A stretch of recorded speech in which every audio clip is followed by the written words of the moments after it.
I love you, Williamsburg. You are the capital, if nothing else, of hypocrisy.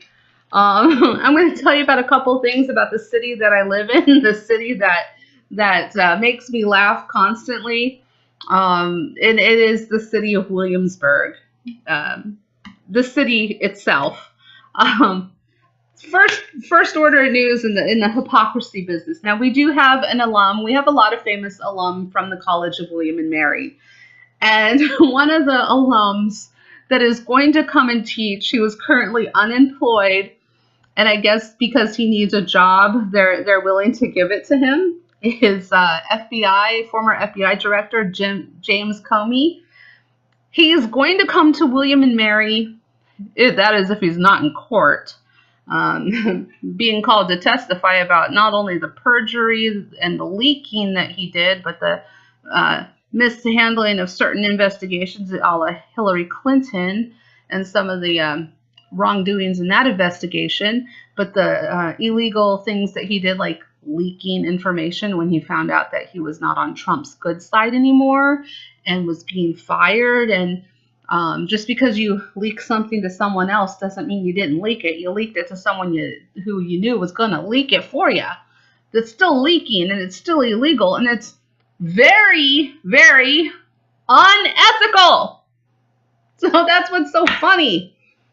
And if I didn't work down the street from William and Mary, and not only do I live down the street from William and Mary, but I work on the same street that William and Mary's main campus is on. In my spare time, if I'd like to be the citizen journalist and the activist that I wish I could be, but since I have to rely on a paycheck, I can't be. Do you all remember when General Petraeus got a professorship? I forget where. I think it was Harvard or somewhere. And the students at that school, or the young people that lived in that community, actually followed and harassed General Petraeus as he went back and forth to work every day. Now, see, that is what I would like to do to James Comey, because my degree is actually in law enforcement, and I worked in law enforcement, and if I had worked my way up through the ranks and had actually gone into the FBI, leaders like Comey and Robert Mueller, just to name two, would have me very, very embarrassed to be a member of the law enforcement community who would actually take my oath that I took seriously, because I did work in a position where I did have to take the oath, swear an oath to our Constitution, and to uphold and defend the Constitution. And once you take that oath is for life. And, I would love to go and protest James Comey. I'd love to be a fly on the wall, actually, for at least a session or two, and just to hear the bullshit coming out of this man's mouth. I mean, the man is very smart. He worked in the FBI. He has some experience, and he has enough experience to know that what he did was unethical. And it's very demoralizing to law enforcement, not just in the FBI, but on lots of different levels. So that's my first issue of hypocrisy of Williamsburg. The second one has to deal with the Women's March. And the Women's March today took place where I do work. I work, and I do have to say this for legal reasons. I normally don't tell anybody on my social media or on YouTube where I work, because it is a safety issue for me, but because I can't not do this story and not mention Colonial Williamsburg. So yes, I am a Colonial Williamsburg employee, and what I'm about to say about Colonial Williamsburg and the Women's March there does not reflect the values or the opinions of the Colonial Williamsburg Foundation, the Colonial Williamsburg Not-for-Profit Foundation, nor does it reflect the opinions or the political views of the people that I work with. And trust me, I have been told by people who have seen my videos, you are pissing off a lot of the social justice warriors that work here. To which I say, because my real name is not associated with this channel and it is not linked to any of my other social media, and because I don't openly talk about having a YouTube channel in my job, they would have to actually go out and find me on YouTube and realize it was me and listen to me. And if they actually seek me out and listen to me, then that is their problem. That is their issue that they have, and it is not mine. And if they are pissed off at me or they don't like me, I could really give a shit, because you know what? They're not my friends. They're my coworkers, but they are not my friends. So, on to what happened today. Colonial Williamsburg is the second largest living history museum. It may be the first largest, but it's number one or number two in largest outdoor living history museums. It's a mile long, a mile wide. The buildings there are museums. Some of them are original buildings. Some of them are reconstructed over the top of the original foundations. And this is where the founding of America actively took place. The resolution for independency was drafted in the Capitol building in the city of Williamsburg, in the museum where I work. That gave us that was the actual legislation that gave us our freedom. Of course, the author of the Declaration of Independence, Thomas Jefferson, was a member of the House of Burgess that met at our Capitol in Williamsburg. So, so all of the buildings that are there are, it's all a museum, 1 mile long, half a mile wide. The street belongs to the city. Some of the grassy areas in between, it's sort of questionable, because I know that we've put in fake grass in certain areas that I thought were considered part of the city. So again, it's a little hazy as to what is really Colonial Williamsburg. The only thing for sure is the sidewalks and the streets belong to the city. The city of Williamsburg granted the permit. Now, Colonial Williamsburg, in my opinion, what they should have done was they should have, because the march was to take place between 3 p.m. and 5 p.m., they should have closed the museum at 2 o'clock. And here's why. It disrupts tourism. Now, this is the off season. It is slow, but we still have people that have paid admission to come and to see and learn history. It might be 10 people, it might be 20 people today, but this is still disruptive to the business of Colonial Williamsburg, a non-for-profit foundation that's nonpartisan. Okay, so they should have closed Colonial Williamsburg early. And had they done that, it might have inconvenienced some tourists. They might have left. But if they did not want to be involved with this march, they could have left, given the tourists that opportunity. Secondly, and this is where I get really upset, again, I mentioned there's social justice workers who work at work with me.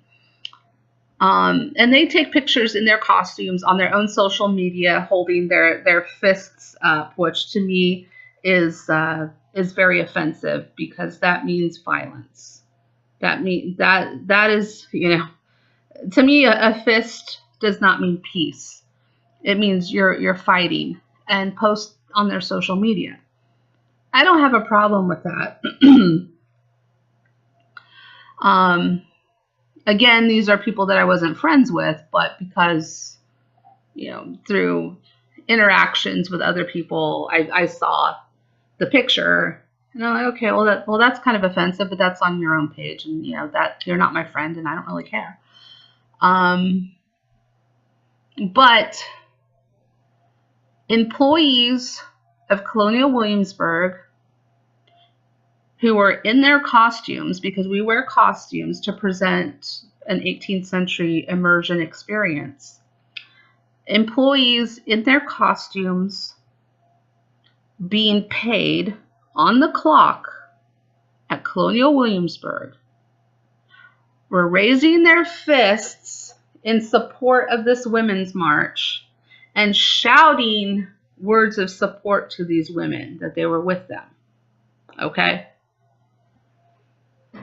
So again, a non-for-profit, nonpartisan organization has employees who are being paid on the clock in their work costumes, raising their fists in the air, showing support and shouting support. Now, normally today is a day I would have been working, but because I was in training all week, I'm getting a 3-day weekend. Yay, 3-day weekends. But I'm getting a 3-day weekend because I've already worked my 40 hours this week. Now, had I been there, okay, and I don't support these fake feminists. I absolutely do not support them. Had I been shouting, "Get out of here!" or if I had been raising my hand in a show of unsupport to these people, would I still have a job tonight? I'm willing to bet that I would not have a job tonight if I would have told those people to get the F out of there and had shown my own hand gestures towards them. So again, a nonpartisan, not-for-profit foundation being hypocritical as to tell, you know, and I kind of put this on Colonial Williamsburg because 1, they should have closed early, or 2, they should have said, if we're not going to close early, you are not to engage these people in any way. You stay at your building. You don't do any hand gestures of any kind, and you don't shout anything at all one way or the other. I could live with that. If Colonial Williamsburg would have come out and made that announcement, I could live with that. But the fact that they didn't, and I saw employees showing a political, because we are actually not supposed to on company time in company clothes, is my issue. And the other thing is that, Williamsburg, had they closed early, any employee who wanted to go to the march could have had time to go home and change out of their clothes, their costumes, and then gone to the march. I would have no problem. I have no problem with my coworkers that wanted to be there and support them. But the problem is if you are on the clock, it's not the proper time or place to show support or disapproval. You need to be professional. And it shows that my coworkers are not very professional. And I can tell you that there are some of my coworkers who see people wearing Trump hats or Trump shirts, and they do not get the same experience as people who are not pro-Trump, because they are treated automatically as racist by my coworkers, which is really funny because I'm racist. I'm racist and I'm anti-woman. I'm against my own self-interests. I'm such an evil person. But these fake feminists who are marching about misogyny and Trump, I would like to honestly, in the comment section, tell me how Trump has personally, in a negative way, affected your livelihood or your personal life. Did your boyfriend dump you because Trump?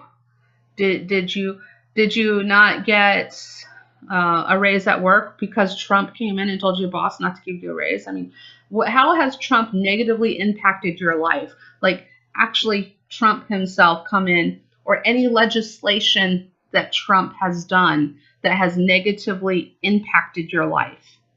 That I would like to know. So, again, put it in the comments because I'd love to hear your personal experiences. But these fake feminists do not do their research. And that's what really irks me. Because I have heard news reports. I didn't see this in Williamsburg itself because I was not there. I've only seen pictures of this from people that were there and from the news articles. But any pro woman march that says we are all Muslims are fucking ignorant. You're fucking ignorant. Okay, Muhammad abused women and he was a pedophile. And I'd love to draw a picture of him to show you what I think of him in my mind. But all you have to do is see what happens to women in countries where there's Sharia law. Iran, the Middle East, in Africa. I know China is not Muslim, but look at the way women are being treated in China. You've got Indonesia, Afghanistan. I mean, all of these countries where your fight needs to be. If you are an honest to goodness, to God, your mouth to God's ears, a feminist, then you need to look beyond your own borders and you need to help women who are really in trouble. What we have here are squabbles.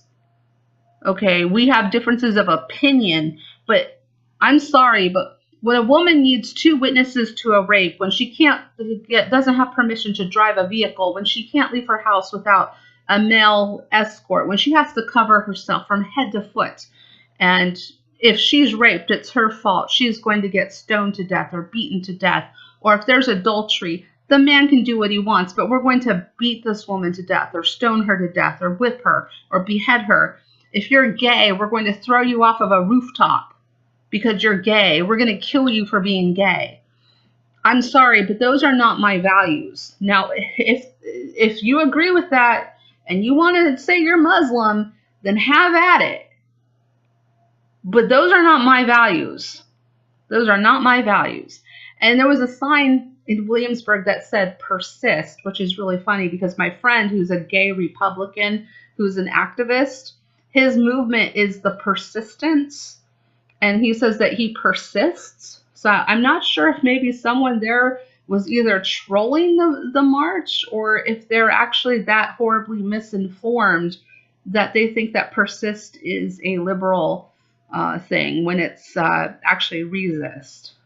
So Scott, buddy, were you there trolling or did you have someone there trolling? Because that's hilarious.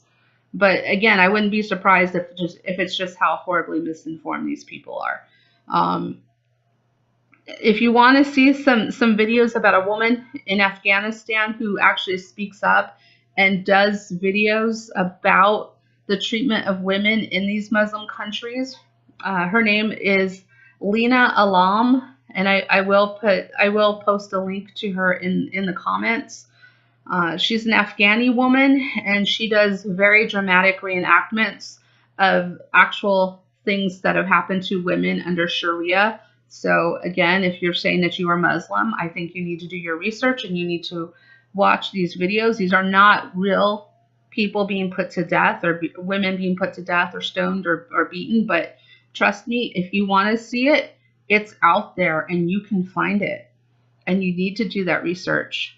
Another one that you need to Google is the Uganda sexual assaults.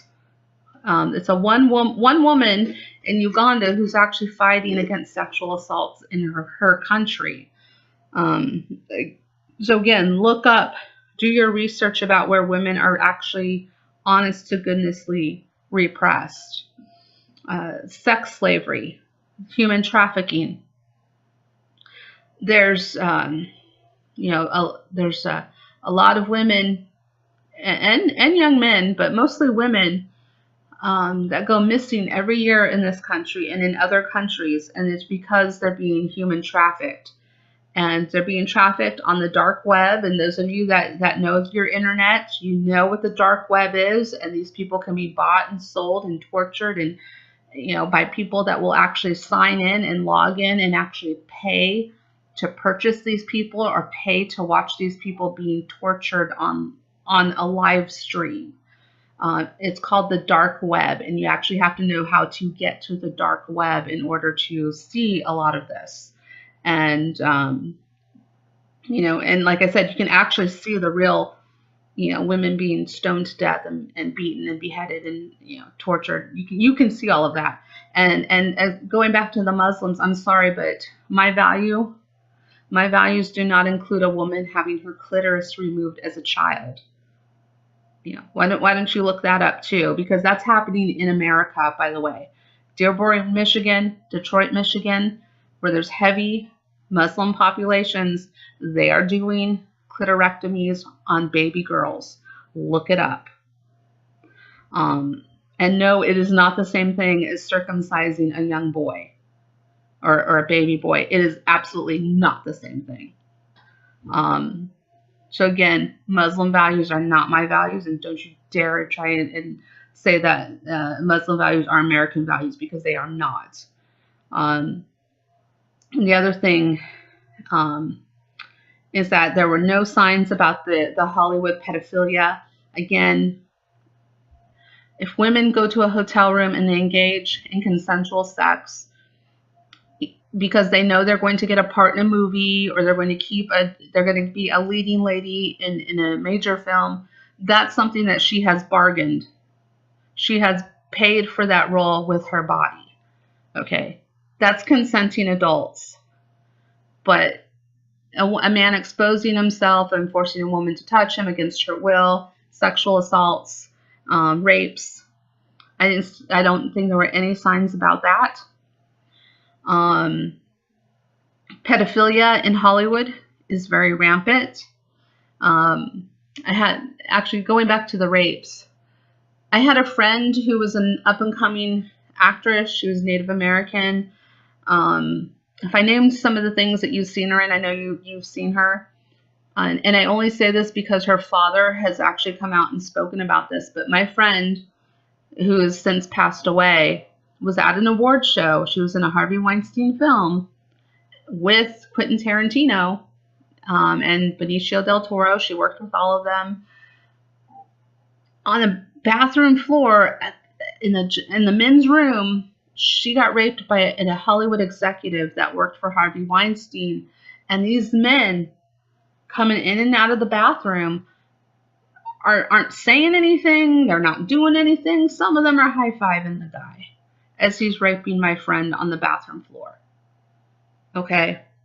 I have another friend whose manager went to jail for a few years for child pornography. And I'm pretty sure that my friend was abused. This friend of mine was a child actor who has since passed away. But I can tell you he was probably molested, like Corey Feldman speaks of.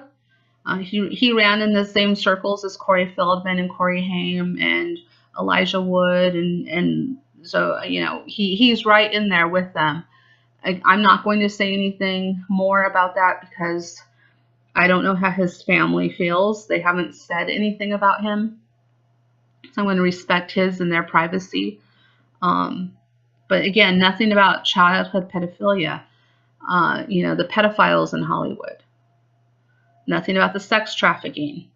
Donald Trump is actually going after these sex traffickers. If you do the research, Donald Trump has sent the DOJ to try and go after these sex trafficking people. He's trying to stop it. So he knows that this is a problem. But at the Golden Globes, getting back to Corey Feldman, I don't think Corey Feldman was invited. I know there were a few people that were not invited. But that speech that Oprah gave and that attention that Oprah got should have gone to Corey Feldman. Corey Feldman, he's trying to crowdfund to do a documentary, which, he's doing a GoFundMe. He's doing Patreon. He's crowdfunding. A lot of people do it. My house burned down. Help me rebuild my house. Who cares about him trying to raise money? The fact of the matter is, Corey Feldman, his story for 25, 30 years has not changed. He has always been consistent in what he has said. So I absolutely believe Corey Feldman. And that should have been his moment in the spotlight, not Oprah's, because Oprah actually allegedly has a reputation for bringing these women to Harvey Weinstein and serving them up like sacrifices on an altar. But anyway, and there was another person. Again, this was a many feathered event. People came. They called it the Women's March, but people were there for all different reasons. Another person said that they were there because they think that Donald Trump is suppressing the media. And I'm sorry, but you're wrong. Donald Trump is not suppressing the media. He's bypassing the media. He's bypassing a body that cares more about the fact that he drinks Diet Cokes every day, that he has fast food, that he's a little overweight. Well, goddamn, lock us all up. I know I'm a little overweight. I know I'm guilty of drinking soda, and I go to fast food too. So, lock me up too. I'm a girther myself. But Donald Trump, for 71 years old, is very healthy and very spry. And Sanjay Gupta, a doctor who's, diagnosing Donald Trump through the TV, and these false, unlicensed psychiatrists are trying to say that he's not psychologically fit to be president. God, these people make me laugh. These people have fanfic in their heads about Hillary Clinton still being president. I shit you not. Last week, this is the latest one I heard. They're going to impeach Donald Trump because he's mentally incompetent to be president. Next will be Mike Pence. They're going to impeach Mike Pence, who's so hard and straight you could go surfing on the man. But they're going to find a reason to impeach Mike Pence, too. Which, Russiagate, Russia is bullshit. Robert Mueller has has violated the Fourth Amendment, has blank warrants and going after Donald Trump for anything he can try and get him on.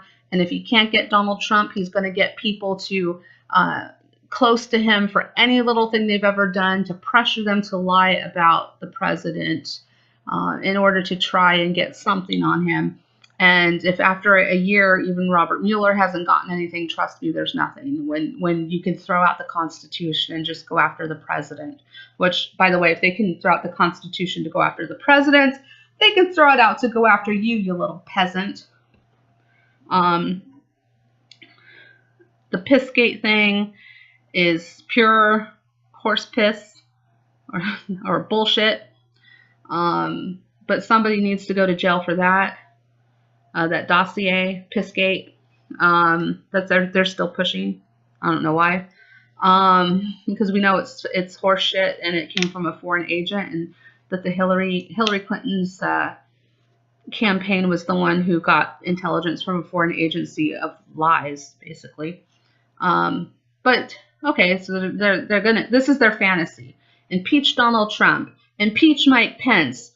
Paul Ryan will be president. We'll get Paul Ryan to resign his position, and he'll hand it over to Hillary Clinton, and Hillary Clinton can still be president, even though Hillary Clinton is less healthy than Donald Trump, who, by the way, we saw had a convulsive seizure on TV. Remember when she was doing that with the reporter? And then on September 11th, when she again started seizing and she wasn't able to recover herself, and the Secret Service agents, even though they tried to block it, we saw them pick her up and throw her in that van like a sack of potatoes, leaving her shoe on the sidewalk. Remember that? Because they said, oh, it's 75 degrees in New York City. It's too hot for her. But we weren't allowed to question her health. Okay? So why would Donald Trump go to this media who's constantly making things up? They're not engaging in the activities of the press unless we're talking National Enquirer. But even the National Enquirer gets things right now and then.